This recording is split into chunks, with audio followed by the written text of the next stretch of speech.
How to fix disconnected from the Anydesk network error or not connecting to network. Now, the basic troubleshooting that I'm going to be providing you are the most popular and the most generic one.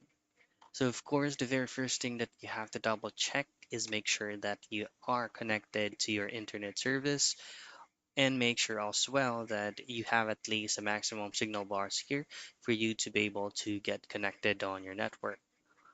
Now, the second thing that you can do is go into your Windows icon, type in firewall, and then choose on check firewall status. From here, choose on allow an average feature through Windows Defender Firewall. And this is where you need to locate your anydesk.exe file. Now, once you located it, make sure that both private and public are being checked or being picked. Now, just simply choose on OK, and then just simply apply all changes. And that's how you fix disconnected from the Anydesk network error or not connecting to network.